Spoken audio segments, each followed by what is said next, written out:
அந்த காமம் அடியோடு போயிடுமா. எந்த உயர்ந்த சௌக்கியத்தில் மனசு லயிச்சு போய் அந்த தாழ்ந்த சௌக்கியம்லாம் பிடிக்காது இல்லையா.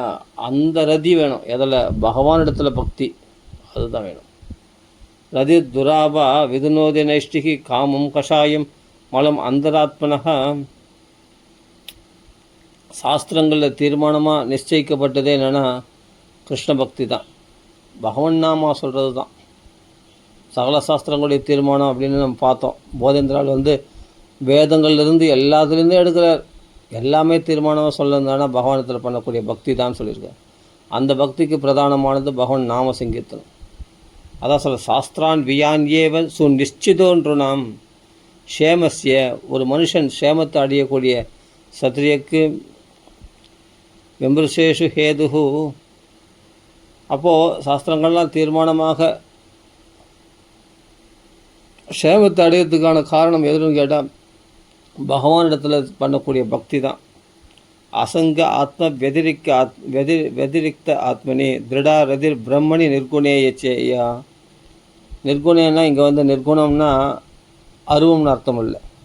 பௌதிக குணங்கள் இல்லாத பகவானிடத்தில் பண்ணக்கூடிய பக்தி தான் சாஸ்திரங்கள்லாம் தீர்மானமாக சொல்லியிருக்கிறது. அவன் நாமத்தை சொல்லு, அதுதான் சாஸ்திரம். எல்லா சாஸ்திரங்களும் தீர்மானமாக சொல்லியிருக்குன்னு போதேந்திராலே என்ன பண்ணுறார், பகவன் நாம ரசோதயத்தில் தீர்மானமாக சொல்கிறார்.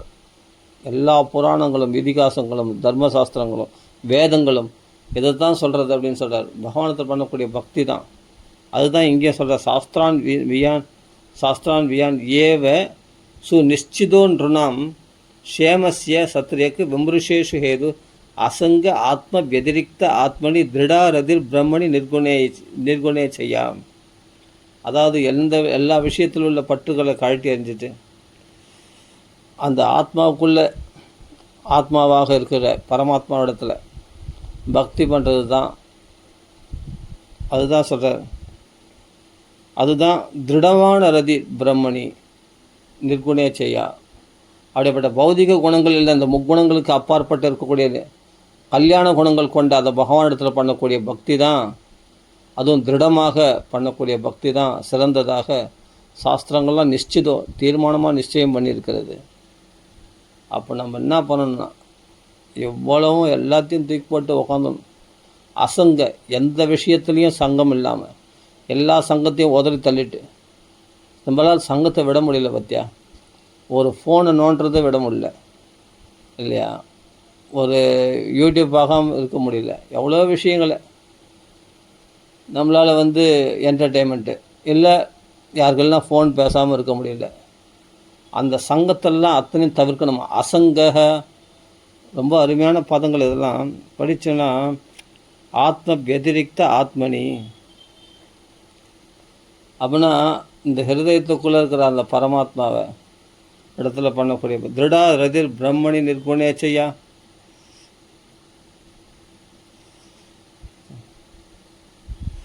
அப்படியேப்பட்ட எல்லாருக்குள்ளும் ஆத்மாவாக இருக்கக்கூடிய பகவான், அவனிடத்தில் தான் திருடமான பக்தி. ரதினாவே இங்கே பக்தி, ஆசை, பிரேமை. அப்போ என்ன பண்ணணும்? ஒன்று தான் பண்ணணும். பக்தி பண்ணுறேன்னு சொன்னால் பகவத் தியானமும் கலியுகத்தில் பண்ண முடியாது.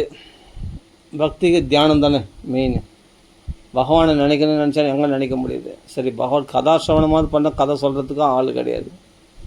அப்படியே கதை கேட்டாலும் நம்ம மனசை அதில் கதை மாத்திரம் சொல்கிறவங்களாம் தான் பரவாயில்ல.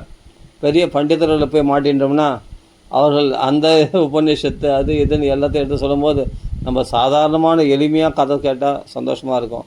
புரியாத ஒரு உபநிஷத்துக்கள் வேதாந்த விஷயங்கள்லாம் சொன்னாங்கன்னா அது பாகவதன்ற டைட்டில் போட்டு நம்ம குழப்பிட்டாங்கன்னா, புரியாத ஒரு புதிராக நிறைய ஸ்லோகங்களை சொல்லி குழப்பிட்டாங்கன்னா கதையில் உள்ள ருச்சியாக போயிடும். எளிமையாக வெறும் தமிழ்லேயே இப்போ ஸ்ரீ அண்ணா சொல்கிறாரு, மகாராணி சத்குரு முரளிதாஸ் சுவாமி எவ்வளோ ஈஸியாக இருக்குது இப்போ கேட்குறதுக்கு. அது மாதிரி கதை சொல்கிறவங்க கிடைச்சாங்கன்னா அப்படியே ஆனந்தமாக அப்படியே கேட்டுகிட்டே இருக்கலாம். அதில் மனசு லயமாயிடும். அப்போது திருடா ரதிர் பிரம்மணி நிர்குணே செய்யா, திருடமான பக்தி நமக்குள்ளே உண்டாயிடும். அப்படி கதாசிரவணம் கேட்கும்போது, கதாசிரவணம் பண்ணும்போது அதை விட அதுவும் இல்லை, ரொம்ப சந்தோஷம். அழகாக உட்காந்து ராம ராம ராம ராம ராம ராம ராம ராம. இதை விட சிறந்த நீங்கள் பக்குவம் இருந்தாலும் பக்குவம் இல்லைனாலும் இப்போ தான் நீங்கள் திருடமான 1 மணி நேரம் 2 மணி நேரம் நல்லா உறக்க ராம ராம ராம ராம ராம ராம ராம ராம பகவான் நாமத்தை சொல்லி கர்ஜிக்கிறீங்கன்னு சொன்னால் இதுதான் பர்ஃபெக்ட். திருட பக்தி தன்னாலே உண்டாயிடும். நாம் அதாவது இதுக்கு பக்குவம் அடைஞ்சவர்கள் தான், அதாவது எப்படி சொல்கிறது, எல்லா தபங்களும் எல்லா யாகங்களும் எல்லா புண்ணிய திட்டங்களும் எல்லா வேதங்களும் அத்தியனம் பண்ண பலன் அப்படின்னு சொல்லியிருக்கலையா பகவான் நாமா. அப்போது இதுதான் இப்போ தான் நீ திருடமான பக்தியில் இருக்கிற அப்படின்னு அர்த்தம் பகவான் நாமா சொல்லும்போது. அதான் சொல்கிறார், திருடா ரதிர் பிரம்மணி நிற்குணே செய்யாம். இப்போது பகவன் நாமா ராமா அப்படின்னு சொல்கிறேன்னா அது உருவம் இருக்கா உருவம் இல்லையா, சப்த உருவம் வடிவத்தினால அருவன்னு சொல்கிறோம், நிர்குணம்தான். ஆனால் ராமான்னு ஒரு ரூபத்தில் கோதண்டபாணியாக தியானம் பண்ணும்போது அது சகுணமாக இருக்குது, சர்க்குணமாகவும் இருக்குது. அதே சமயத்தில் சப்த வடிவமாக ராமான்னு சொல்லும்போது அது நிர்குணமாகவும் இருக்குது, சகுணமாக நிர்குணமாகவும் இருக்கும்.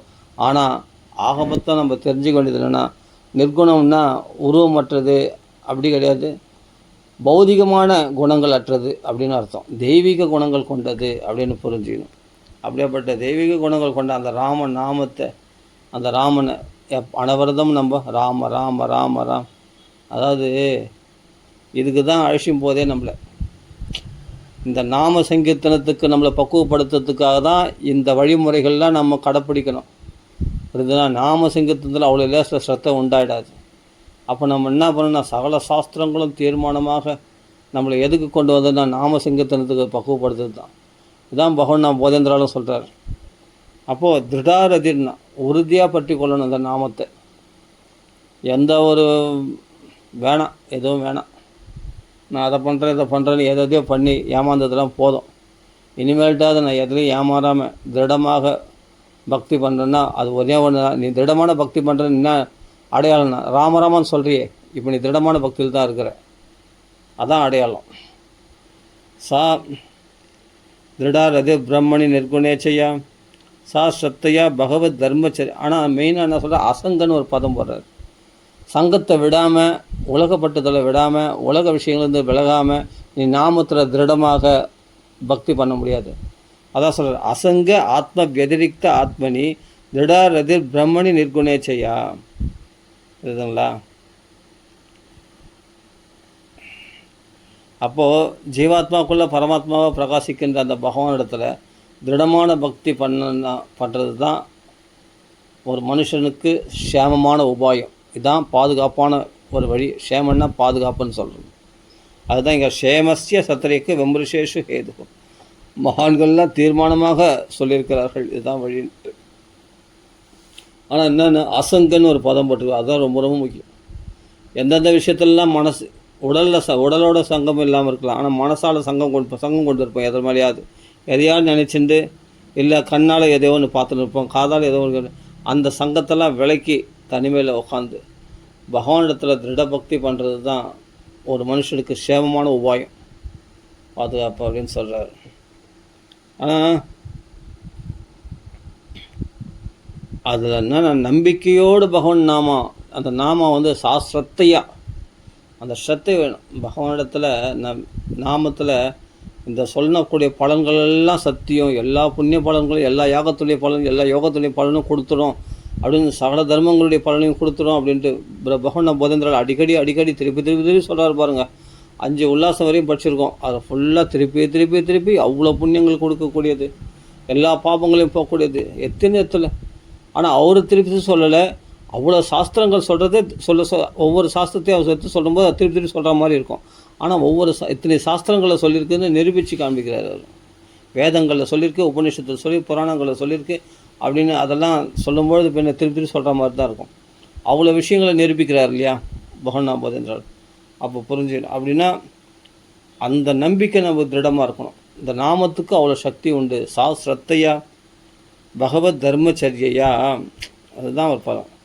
இந்த பாகவத தர்மத்தில், இந்த பாகவத தர்மமாகிய நாம சங்கீர்த்தனத்தில் அப்படியேப்பட்ட நம்பிக்கை உடையவனாக இருக்கணுமா. இதில் சொல்லக்கூடிய பலன்கள்லாம் சும்மா மிகைப்படுத்தல் சொல்லலை, இது அர்த்தவாதம் கிடையாது, சத்தியம்னு நினைக்கணும். அதான் அந்த அந்த திருட நம்பிக்கை இருக்கணும். சாஸ்வத்தையா பகவத் தர்மச்சர்யா ஜிக்ஞாசியா ஆத்தியாத்மிக யோக நிஷ்டையா, தனிமையில் இருக்க பழகிக்கணும். ஜிக்ஞாசியா, ஜிக்ஞாசுன்னா தனக்குள்ளே தன்னை தேடுதல். இந்த நம்ம செய்ய வேண்டியது இதுதான், பகவன் நாமா சொல்கிறோம். அப்புறம் என்ன பண்ணணும், அப்படியே விட்டுறக்கூடாது. மறுபடியும் நான் பௌதிகத்தில் உழல்வேன், பகவன் நாமா சொல்லுவேன், பௌதிகத்தில் உழல்வேன், பகவன் நாமா சொல்லுவேன், எல்லாரோட சங்கம் வச்சுப்பேன். அப்படி கிடையாது. ஒரு நிமிஷம் யோசிக்கணும், நம்ம எதுக்காக பிறந்திருக்கோம், நம்மளுடைய லட்சியம் என்ன, நம்மளுடைய வாழ்க்கை குறியில். அதான் ஜிக்ஞாசையா, தேடுதல்.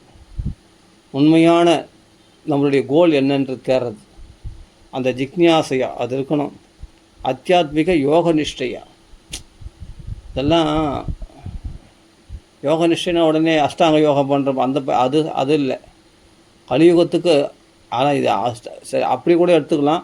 ஆனால் கலியுகத்துக்கு அத்தியாத்ம யோக நிஷ்டையான்றது என்னென்னா, பகவன் நாமத்துக்காக எல்லாத்தையும் தியாகம் பண்ணிட்டு தனிமையில் அந்த யோக நிஷ்டையில் இருக்கிறது, உறுதியாக பகவன் நாமத்தை பற்றி கொள்வது, அதுதான் இங்கே அர்த்தம்.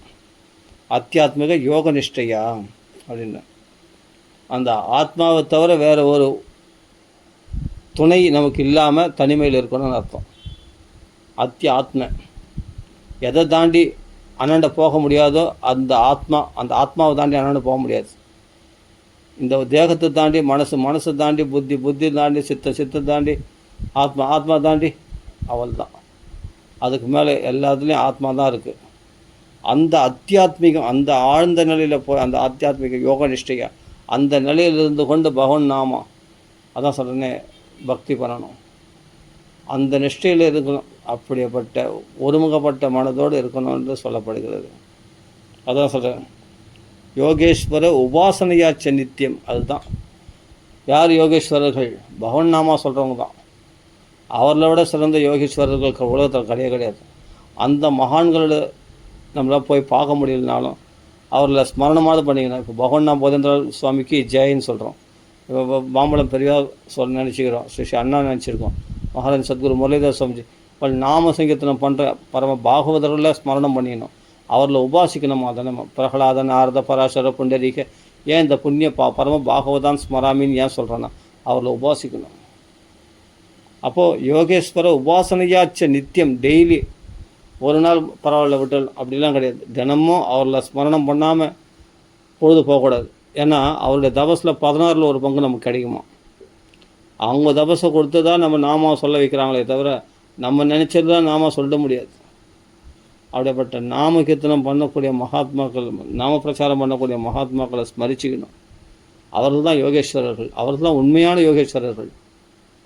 அஷ்டாங்க யோக பயிற்சியில் கலியுகத்தில் பரிந்துரைக்கப்படலை.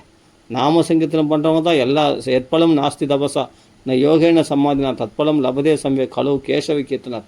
கேசவ கீர்த்தனம் பண்ணுறவங்க தான் சிறந்த தபஸ்விகள், சிறந்த யோகிகள், சிறந்த சமாதி நிலை கைகூடினவர்கள் அப்படின்னு தீர்மானமாக தெரிஞ்சுக்கணும். நிச்சிதம் அப்படின்னு மகான்களே நிச்சயம் பண்ணி சொல்லியிருக்காங்க. அதனால் இங்கே சொல்கிற யோகேஸ்வரர்கள் யாருன்னா, ஜிக்ஞாசையான்றது என்னென்னா, தனிமையில் நம்மளுடைய வாழ்க்கையினுடைய கோல் என்னன்றதை நம்ம ஆராய்ச்சி பண்ணணும், அதை விசாரணை பண்ணுறோம். அதுதான் ஜிக்ஞாசையா, அத்தியாத்மக யோக நிஷ்டையா. அப்போ ஆத்ம சாதனையாகிய பகவன் நாம சங்கீர்த்தத்தை அனவரதம் பண்ணணும். இதைத்தான் நம்ம செய்யணும், வேறு எதுவும் செய்யக்கூடாது. அதுதான் திருப்பி சொல்கிறார் பாரு. அது பல விதங்களில் சொல்கிறாரு. அப்போ சத் சங்கத்தினால்தான் உனக்கு அந்த பஜனை பண்ணக்கூடிய பகவன் நாம சங்கீர்த்தனம் பண்ண அப்படிப்பட்ட சாதுக்களை உபாசிக்கிறதுனால்தான். பெரிய மகாத்மா தாடி மேசையும் வச்சுருக்கோம், அவங்க தான் பெரிய யோகேஸ்வரர்கள். அப்படி கிடையாது. ராமராமான்னு யார் சொல்கிறாங்களோ அவங்களெல்லாம் யோகேஸ்வரர்கள். அந்த மகாத்மாக்களை பார்க்கறதுக்கு நம்மளோட வயசில் சின்னவங்களாக இருக்கலாம், அது ஆண்களாக இருக்கலாம், பெண்களாக இருக்கலாம். ஆனால் பகவன் நாமா சொல்கிறான், அவரெல்லாம் யோகேஸ்வரர்கள் தான். அதனால் எந்த விதத்துலேயும் அந்த மகான்களோட தொடர்பு எப்பொழுதும் இருக்கணும். நித்தியம்ன்றது எப்பொழுதும் இருக்கணும். யோகேஸ்வர உபாசனையாச்ச நித்தியம், அவர்களை உபாசிக்கிறது நித்தியமாக வச்சுட்டு இருக்கணும். பெரிய பெரிய மகான்களுடைய படம் வீட்டில் வச்சுருக்கோம், அவங்கள உபாசிக்கணும். அவங்கள புஷ்பத்தை போட்டு அவங்களை விழுந்த சாஸ்திரம் நமஸ்காரம் பண்ணி அவங்களுக்கு பிரார்த்தனை பண்ணிக்கணும். உங்களுக்கு இருக்கிற அந்த நாம திருட பக்தி எங்களுக்கு அந்த வாக்கில் பகவன் நாம வரணும் அப்படின்னு பிரார்த்தனை பண்ணிக்கணும். புண்ணிய ஸ்ரவ கதையா புண்ணியாச்ச எந்த புண்ணியாத்மாக்கள் வாக்கில் அந்த புனிதமான பகவத் கதைகளை, பகவானுடைய பெருமைகளை, இந்த நாம மகிமைகளை நாமத்தின் மகிமைகளை சொல்லக்கூடியது தான் அஜாமலாவனுடைய கதைகள், பிரகலாதனுடைய சரித்திரம், துருவ சரித்திரம் எல்லாம் நாம மகிமையில் சொல்லக்கூடிய சரித்திரங்கள் தான். இந்த கதைகள்லாம் புனிதமான இந்த கதைகளெல்லாம் அந்த மகாத்மாக்களை வாக்கில் கேட்கணுமா தினமும். புண்ணிய ஸ்ரவ அப்படிப்பட்ட புனிதமான புகழ்வுடைய அப்படிப்பட்ட கதையார் புண்ணியாச்சார். அப்படிப்பட்ட கதைகளை கேட்க வேண்டும். மகான்களுடைய கதைகளும் கேட்கணும். பகவான் அதான் எத் பாகவத மகாத்மியம் பகவத் பக்தி வர்த்தனம். பாகவதருடைய பெருமைகளை கேட்கறதுனால தான் பகவானிடத்தில் எல்லையற்ற பக்தி அதிகரிக்குமா அப்படின்னு சுகாச்சாரியா சொல்கிறார். எத் பாகவத மகாத்மியம் பகவத் பக்தி வர்த்தனம். அதனால் பிரகலாதனுடைய பெருமையோ நாரதுடைய பெருமையோ கேட்க கேட்க தான் பகவானிடத்தில் எல்லையற்ற பக்தி உண்டாகும். அப்போ நாமத்தில் ஸ்ரத்தை ஏற்படும்.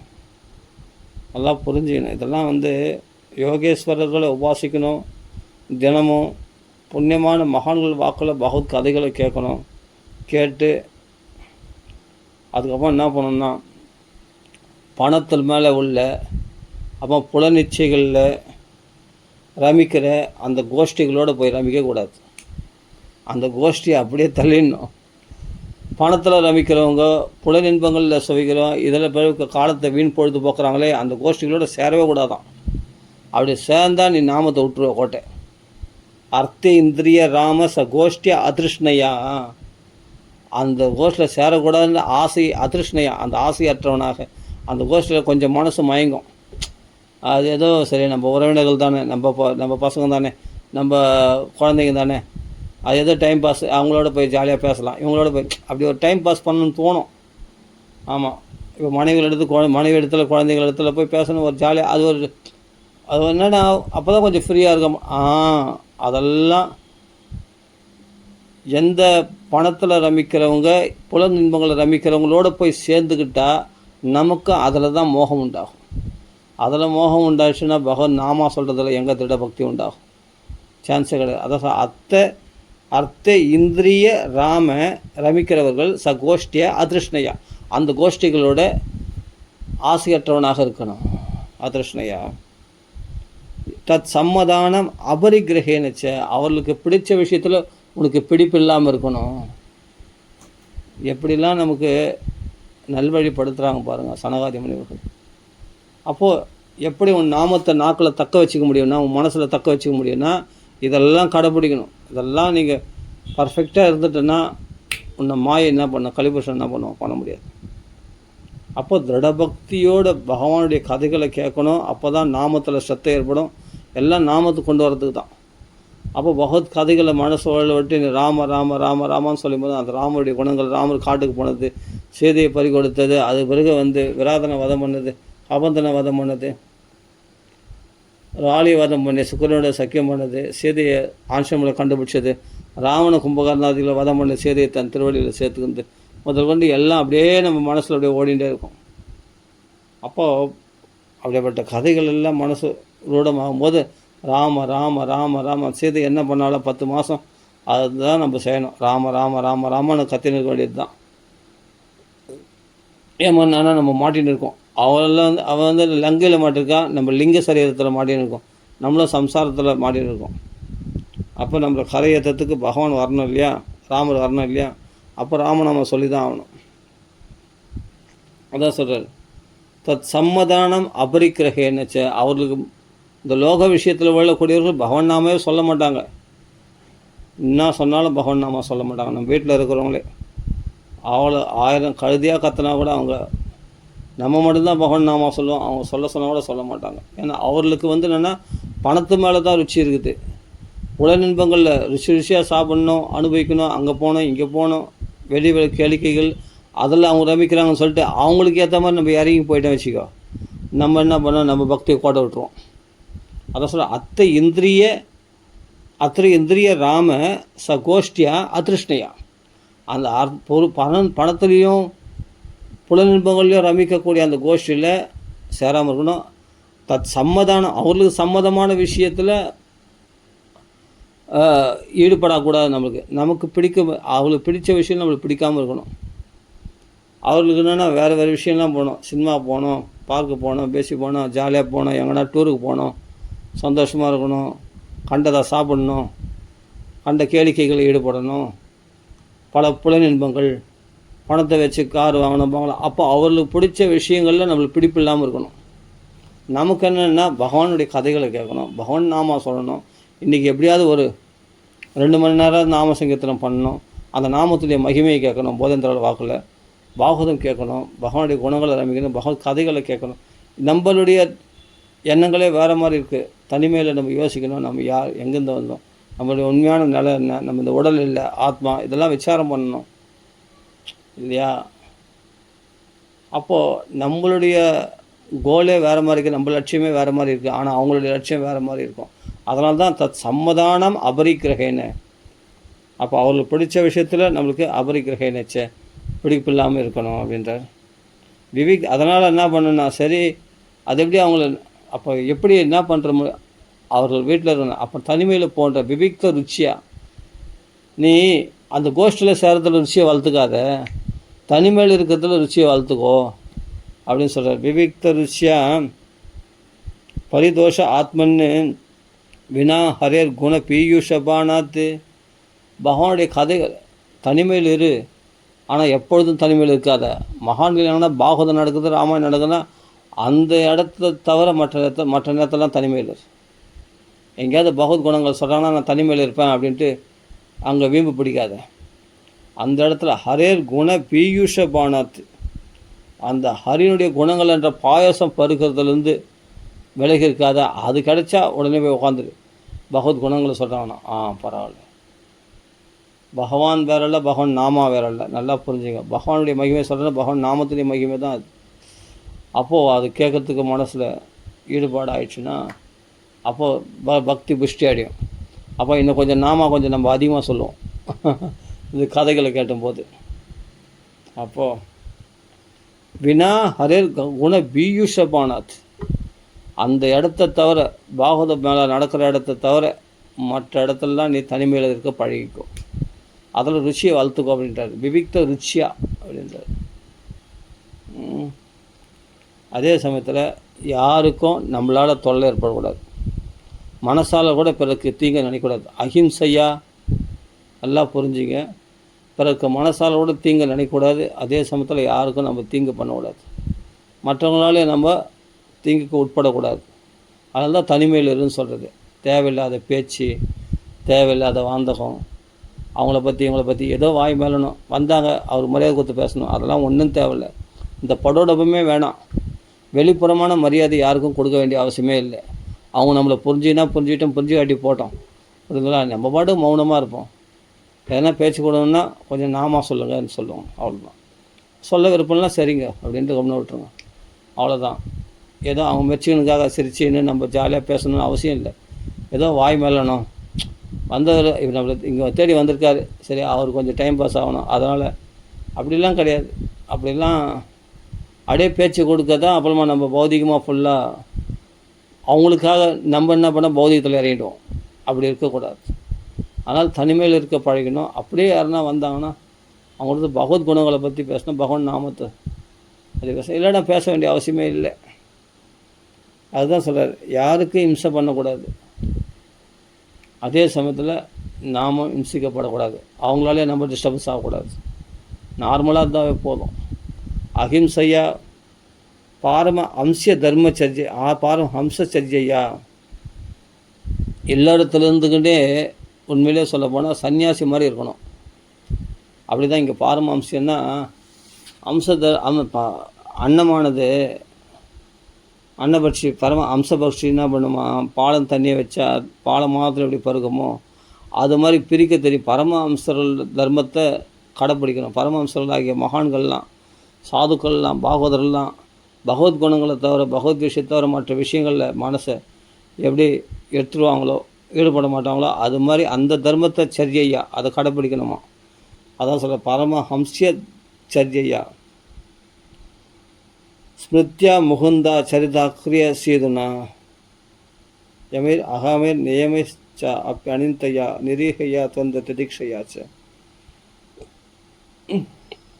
இது மாதிரி நியமங்களை கடைப்பிடிக்கணும். அதே மாதிரி பகவானுடைய கதைகளை தியானம் பண்ணணும், பகவானுடைய கதைகளை பானம் பண்ணணும். எதுலேயும் ஆசை நிரீகையா, எதுலேயும் ஆசையற்றவனாக தொந்த திதிக்ஷையாச்ச. ஒரு நாள் ஒருத்தன் புகழ்ந்து பேசுவான், ஒரு நாள் ஒருத்தன் இகழ்ந்து பேசுவான், ஒருத்தர் அவமானப்படுத்துவான், ஒரு இடத்துல பார்த்தா மரியாதை கொடுப்பாங்க. ஒரு நாள் சுகம் வரும், துக்கம் வரும், லாபம் வரும், வெஷ்டி வரும், மழை வரும், மானம் வரும், அவமானம் வரும், இன்பம் வரும், துன்பம் வரும், இரவு வரும், பகல் வரும், காமம் வரும், குரோதம் வரும்.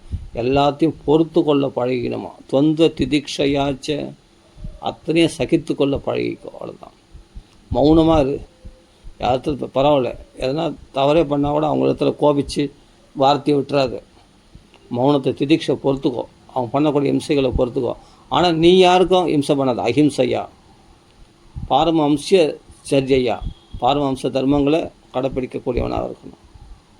அப்போ சாரத்தை மட்டும் கிரகிக்கணுமே தவிர அசாரத்தை தள்ளிடணுமா. அப்படிப்பட்ட அம்சபக்ஷி மாதிரி தண்ணீரை எப்படி தள்ளிட்டு பாலை மாத்திரம் எப்படி கிரகிக்குதோ அது மாதிரி பகவத் குணங்களை கேட்கணும், பகவன் நாம சொல்லணும். இதில் மட்டும்தான் கண்ணும் கருத்துமாக இருக்கணும். பாரமம்ச ஸ்மிருத்தியா முகுந்தா சரிதா கிரிய செய்துனா, பகவானுடைய கதைகளை கேட்டு அதையே தியானம் பண்ணணுமா. அப்படி இருந்துடுமா. சரி, இதெல்லாம் அப்படியே சொல்லிகிட்டே போகிறாரு. ஹரேர் முக்ஸ்த கர்ணபூர குணாபிதான விஜృంభமானயா பக்தியா ஹசங்க சரசத்யா அனாத்மனி சியா நிற்குனி பிரம்மணி வா அஞ்சசாரதிகி. அப்படி யார் இந்த தர்மங்கள்லாம் கடைப்பிடிக்கும் அவங்களுக்கு சுலபமாக பவனத்தில் எல்லையற்ற பக்தி உண்டாகும் அப்படின்னு சொல்கிறார். இதெல்லாம் சரி. ஆக மொத்தம் ஹசங்கன்னு திருதி சொல்கிறார். பக்தியாகி அசங்க. ஃபஸ்ட்டு முடிஞ்ச வரைக்கும் தேவையில்லாத பேச்சு, யாரோடும் தொடர்பே வேண்டாங்க. நிறைய கூட்டத்தை சேர்க்குறேன், அதை பண்ணுறேன், இதை பண்ணுறேன், நீ எதையாவது போய் வம்ப வழியே போய் வாங்கி கட்டிக்குவானா. ஏதாவது பேச்சு பேசுவோம். இப்போ நான் அவங்களுக்கு தகுந்த மாதிரி நம்மளுக்கு பொய் சொல்ல வேண்டி வரும், கபடமாக பேச வேண்டி வரும், எத்தனையோ தவறுகள். அதனால் நம்ம பாவத்தை சேர்த்துக்கிறோம். பொய் சொல்கிறதுனாலையும் கபடமாக பேசுறதுனாலையும் அவங்களுக்கு ஏற்ற மாதிரி இவங்களுக்கு ஏற்ற மாதிரி. எதுக்கு?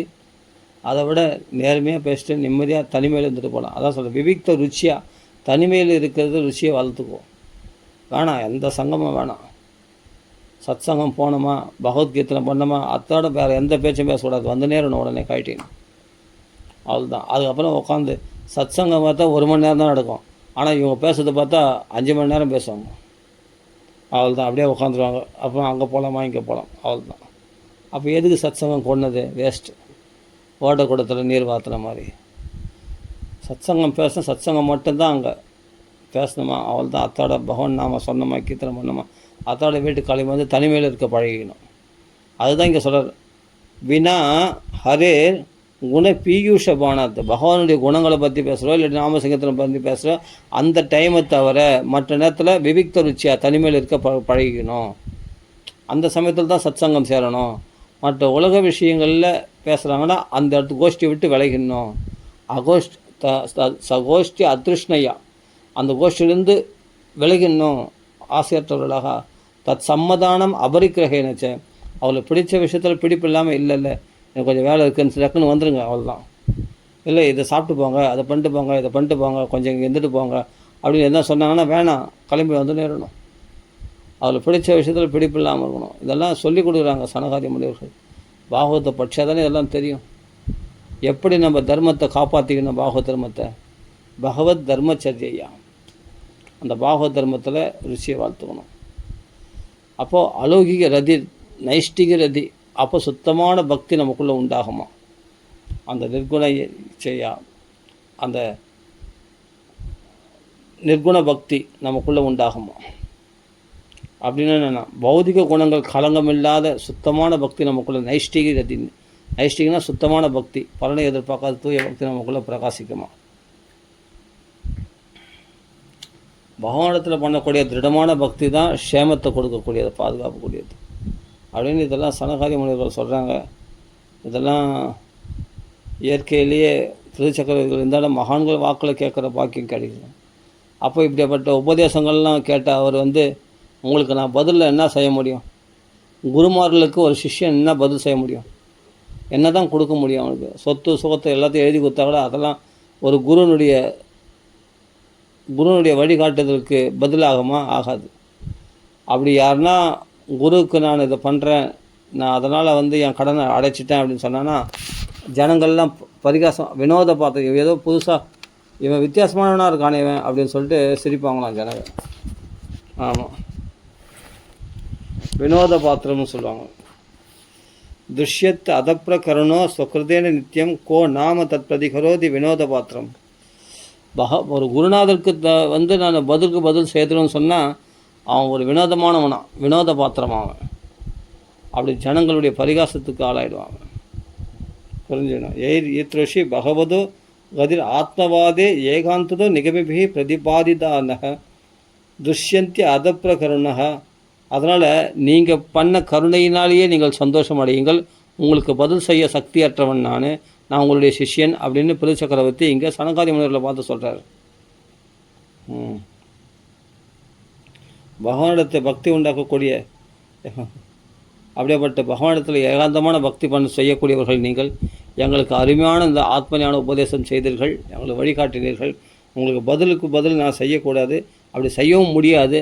அப்படி எவனா செய்ய முற்பட்டான்னு சொன்னால் அவனை ஜனங்களுடைய பரிகாசத்துக்கு ஆளாயிடுவான். ஜனாபஹாசகா. அது மட்டும் இல்லை, அவன் வினோத பாத்திரம். அவனை பார்த்து ஜனங்கள்லாம் ஆச்சரியப்படுவாங்க. என்ன புத்தி இல்லாதவனாக இருக்கானே, குருநாதருக்கு போய் பதிலுக்கு பதில் என்ன செய்ய முடியும்? அவர் காட்டின இந்த ஆத்ம ஞானத்துக்கு பதில் என்ன செய்ய முடியும்? குருநாதருக்கு போய் ஒருத்தர் பிரதி செய்கிறான், பதில் செய்கிறான்னு சொன்னால் அவன் வினோத பாத்திரம் அப்படின்னு சொல்கிறான். இவன் புதுசாக வினோதமாக இருக்கானே இவன் அப்படின்னு சொல்லுவாங்களாம் ஜனம். குருநாதருக்கு என்றைக்கும் நம்ம கடன்பட்டவங்க தான் சிஷ்யர்கள், நம்மளை வழிகாட்டினாங்கல்ல. அதனால் இந்த தர்மங்கள்லாம் சொல்கிறாரு.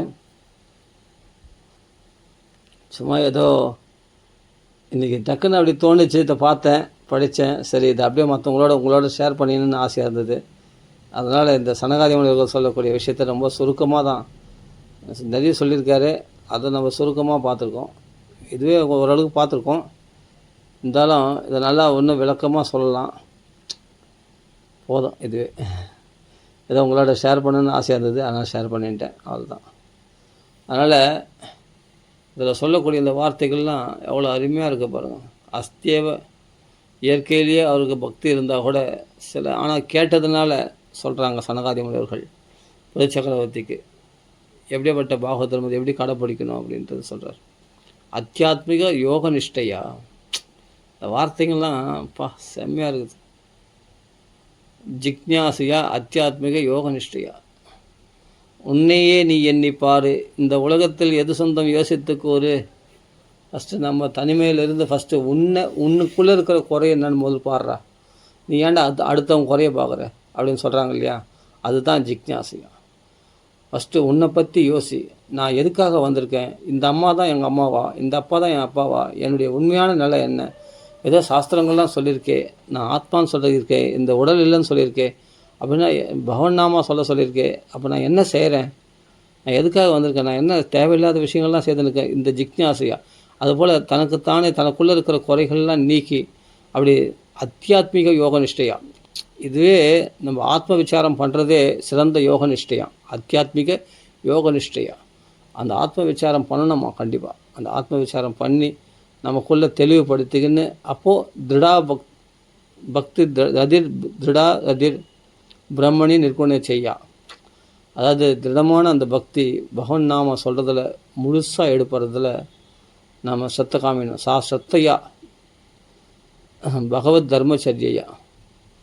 அந்த பாகவத் தர்மத்தில் நம்பிக்கையோட, முழு நம்பிக்கையோட, சத்தையோடு நாம் ஈடுபடணும் அப்படின்னு சொல்லியிருக்கு இல்லையா. என்னமோ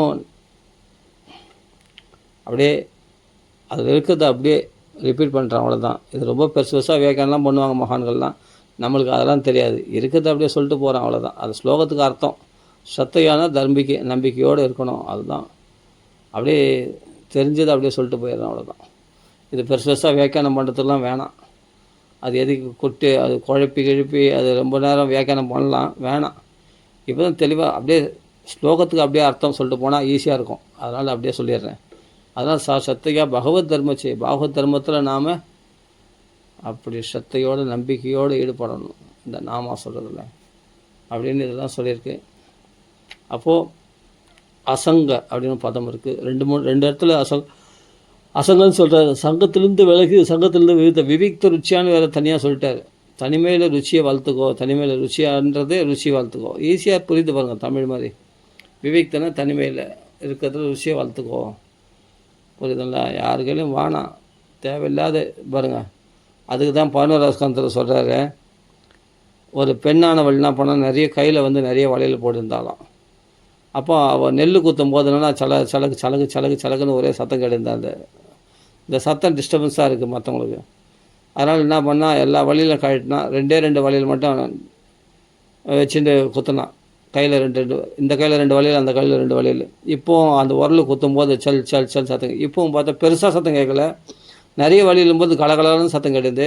இப்போ 2 வழியிலும் போதுனால லைட்டாக சத்தம் கேட்குது. சரி, இதுவும் வேணாமே சொல்லிட்டு ஒரு வழியில் எடுத்துகிட்டு ஒரு வழியில் மட்டும் போட்டுவேன். இப்போனா நான் சத்தமே கேட்கல. அது மாதிரி நிறைய பேரோட வாசம் பண்ணால் கண்டிப்பாக அங்கே பிரச்சனை, ஏதாவது ஒரு மனஸ்தாபம் உண்டாக தான் செய்யும். அது வராமல் இருக்காது. ஏதாவது ஒரு கலபலம் வந்துடும். புரியுதா? அந்த கலபலம் வந்துச்சுன்னா அப்புறம் பேசார். அப்போ 2 பேருக்கும் இல்லை, தோண போகிறோம். எப்படி இருந்தாலும் எதனா ஒன்று பேசின்னு இதை பேசி மனசு அவங்களுக்கு ஏற்ற மாதிரி இவங்களுக்கு ஏற்ற மாதிரி எப்படியாவது நம்ம வேஷம் போட்டு தான் தீருவோம். புரியுதா? அவங்களுக்கு ஏற்ற மாதிரி இவங்களுக்கு ஏற்ற மாதிரி நம்ம ஸ்ட்ரெயிட் ஃபார்வர்டாக இருக்கணும்னு நினச்சா சண்டை வந்துடும் 2 பேருக்கும். அப்படி இருக்க முடியாது. அவங்களுக்கு ஏற்ற மாதிரி கொஞ்சம் அனுகூலமாக பேசி தான் ஆகணும். அப்போ காப்பாற்றத்தை ஆசிரியக்கிறோம். அப்போது அந்த துணைத்தொடர்பு இருக்கும். அந்த துணைத்தொடர்பு இருந்தாவே என்னன்னா நம்ம தர்மத்திலேருந்து கோட்டை விட்டுருவோம், பகவான் நாம சொல்கிறத விட்டுருவோம். அதனால் அந்த 2 பேர் கூட வேணாம், தனிமையில் இருக்குது. இப்போ நான் சத்தம் இல்லாமல் இருக்கணும், இப்போ பிரச்சனை இல்லாமல் இருக்கலாம் பாரு, ஃப்ரீயாக இருக்கலாம் பாரு. தனிமையில் இருந்தால் 2 பேர் இருந்தால் கூட எதனா ஒரு பிரச்சனை இருக்கும், அபிப்பிராய பேதம் கூட உண்டாயிடும் 2 பேருக்குள்ளே. எப்படி இருந்தாலும் ஏதாவது ஒரு இடத்துல அபிப்பிராய பேதம் உண்டாயிடும். அவங்களோட சேர்ந்து தான் நான் ஆஹா ஓஹோ நல்லா இருப்பேன், சூப்பராக இருப்பேன், என் வாழ்க்கையே செழிப்பாயிடும் அப்படி தான் சொல்கிறாங்க. அப்புறம் ஏன் பிரச்சனை வருது? வீட்டில் பார்த்தா சாமான்லாம் பறகுது. சாமான்கள் சட்டு மட்டும் சாமான்லாம் பறகுது ரோட்டில். ஒரே சண்டை பயங்கரமாக. எப்படி அது மாறுது? அவன் தான் ஆசைப்பட்டான் 2 பேரும் நம்ம 2 பேரும் கல்யாணம் பண்ணால் சந்தோஷமாக இருக்கலாம், வாழ்க்கையை அப்படி என்ஜாய் பண்ணலாம் அப்படின்லாம் தான் கனவோடு தான் கல்யாணம் பண்ணிக்கிறான்.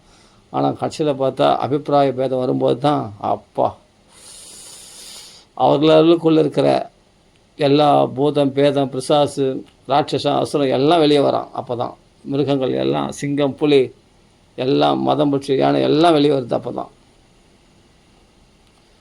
அப்போது நமக்குள்ளே இதெல்லாம் இருக்கான்னா அந்தந்த சூழ்நிலை வரும்போது தெரிஞ்சுக்கும், அவங்கவுங்க புரிஞ்சுப்பாங்க நமக்குள்ளே இதெல்லாம் இருக்குது இல்லை, இந்த மிருகங்கள் இந்த அசுரம் இந்த ராட்சசெல்லாம் இருக்கிறன்றது அந்தந்த சுபாவம் அந்தந்த டைம் அந்தந்த சூழ்நிலை வரும்போது தெரியும்.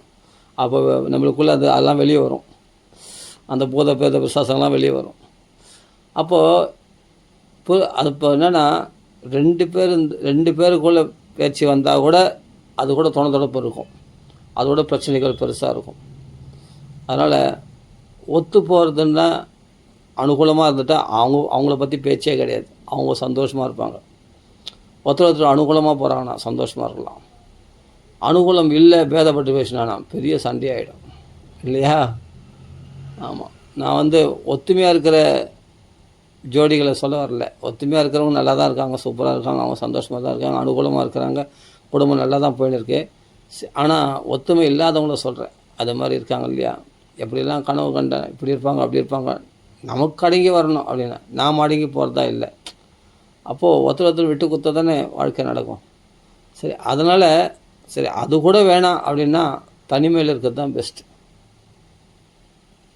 இல்லறத்துலேருந்தே அதான் சொல்கிறேன், பாரம அம்சச்சரியை அப்படின்னு பதம் இருக்குது. பரம அம்ச தர்மம்னா சந்நியாசம்னு ஒரு அர்த்தம். ஒரு அம்சபக்ஷி எப்படி பாலும் தண்ணீர் வச்சா பாலம் மாதிரி கேட்குது, அப்புறம் பகவத் விஷயத்தில் மட்டும் ஈடுபடுறதுன்னு ஒரு அர்த்தம். பகவத் விஷயத்தில் ஈடுபடுறவன் சன்னியாசி சமந்தான் அவன். அப்படிப்பட்ட பாகவதன் சன்னியாசி சமந்தான். சன்னியாசியை விட வசதி அவன் சொல்ல போனான் பாகவத் தர்மத்தில் இருக்கிறவன். அவன் இல்லறத்தில் ஈடுபட முடியாது, வருத்த விதை மறுபடியும் முளைக்காது. அதனால் மற்ற விஷயங்கள் அவனுக்கு ஆசையற்றவனாக தான் இருப்பான். அதனால் சொல்கிறேன், அது பாரமம்சியா சரியா. அப்படியேப்பட்ட நீ எந்த இல்லறவாசியாக இருந்தால் கூட சன்னியாசி மாதிரி தான் இருக்கணும். அப்படியேப்பட்ட பற்றற்றவனாக இருக்கிறவனால தான் எல்லாத்தையும் சாதிக்க முடியும், எல்லா பிரச்சனைகளையும் ஃபேஸ் பண்ண முடியும் அவனால். பற்று உள்ளவனால எல்லாத்துலையும் சோர்ந்து போய்டுவான். ஐயோ எனக்கு இப்படி போயிடுச்சே அது போயிடுச்சே, ஒவ்வொரு சின்ன சின்ன விஷயத்தெல்லாம் கலங்கி போய்டுவான். பற்றற்றவன் எதையும் சமாளிப்பான். போனால் போயும்போது போ பார்த்துக்கலாம் அப்படின்னு, அதில் பட்டுதல் இல்லை அப்படின்னு அர்த்தம். அது மாதிரி அவனால் ஃபேஸ் பண்ண முடியும் எல்லா பிரச்சனைகளையும். அதனால் இல்லறத்தில் இருக்கும்போதே பாரமாம்சியத்தன்மையாக அஹிம்சையாக யாருத்துக்கும் நம்மால் பிரச்சனை வரக்கூடாது, மனசால் கூட பிறருக்கு தீங்கு நினைக்கக்கூடாது, அப்படி வாழணும் சொல்கிறேன். அதனால் அஹிம்சையாக கடைப்பிடிக்கணும். அதே சமயத்தில் தனக்கு ஹிம்சை பண்ணால் கூட திதிக்ஷவா, அப்போ தொந்த திதிக்ஷையா, அப்போ இரட்டைகளை பொறுத்து கொள்ளக்கூடிய, இப்போ நான் படித்தது அப்படியே மனசில் அப்படியே ஞாபகம் வருது. இப்போ அப்படியே பாருங்கள், அந்த தொந்த திதிக்ஷையா இரட்டைகளை பொறுத்து கொள்ள பழகணும். ஒரு இடத்துல சந்தோஷம் எப்பவும் அனுகூலமாக இருக்காது வாழ்க்கைனா. சர்வத்திர ரிஷபதேவர் உபதேசத்தில் சொல்கிற சர்வத்திர व्यसनावगत्या, எந்த இடத்துல போனாலும் துன்பம் வரதான் செய்யும். அது துன்பத்தை தவிர்க்கிறது நடக்காது. ஒரு விதத்தில் இல்லைன்னா இந்த விதத்தில் துன்பம் வரல, இதுலேருந்து நீ எஸ்கேப் ஆகிடும் சொன்னால் வேறு விதத்தில் துன்பம் காத்துன்னு இருக்கும். அடக்கடலே என்னப்பா அந்த பிரச்சனை போகணுன்னா இது வேறு மாதிரி பிரச்சனையாக இருக்கே, இப்படி வந்து சேருது அப்படின்னு சொல்கிறோம் இல்லையா. அப்போ வேறு மாதிரி பிரச்சனை வரும். அந்த பிரச்சனையும் அப்போ சர்வத்திர எப்படி இருந்தாலும் துன்பம் வரதான் செய்யும். அது இந்த ரூபத்தில் வந்து அது வேறு ரூபத்தில் வரும் பிரச்சனை. அதையும் திதிக்ஷையா, அதையும் பொறுத்து கொள்ள தான் பழகிடணும். அதான் துவந்த திதிக்ஷையா, நல்லதும் வரும் கெட்டதும் வரும், எல்லாத்தையும் பொறுத்து கொள்ள பழகிட்டு. ஆனால் நம்ம நாம நிஷ்டையில் பகவன் நாமத்தில் நிஷ்டையாக, பகவத் பக்தியில் நிஷ்டையாக இருக்கணும். அதுதான் முக்கியம். அதுதான் இங்கே சனகாதி முனிவர்கள் அழகாக சொல்கிறாங்க என்னெல்லாம் கடைப்பிடிக்கணும் அப்படின்னு. அதை கடைப்பிடிச்சாலே போதும். சரி, நம்ம பூர்த்தி பண்ணிப்போம். ராம ராம ராம. ஏதோ உங்களோட ஷேர் பண்ணிக்கணும்னு தோணுச்சு. இப்போ நான் படித்தது கொஞ்ச நேரம் பார்த்தேன், பாகவதத்தை பற்றி பார்த்தா அருமையான விஷயங்களாக இருக்குது. சரி, அப்படியே உங்களோட ஷேர் பண்ணிக்கலான்ட்டு. ராம ராம ராம. நிறைய விஷயங்கள் இப்போ பாகவதத்தில் கொட்டி கிடக்குது எக்கச்சக்கமாக. சரி, ஏதோ இதில் ஒரு பாகம் நம்ம அனுபவிக்கிறோம். சீதாபதி ராம ராம ராம ராம ராம ராம ராம ராம் ராம ராம ராம ராம ராம ராம ராம ராம் ராம ராம ராம ராம ராம ராம ராம ராம் राम राम राम राम राम राम राम राम। श्री राम नाम संकीर्तन की जय, आंजनेय स्वामी की जय, सतगुरु महाराज की जय, सौरसालमल की जय। राम राम राम राम राम राम राम राम, आंजनेय स्वामी की जय।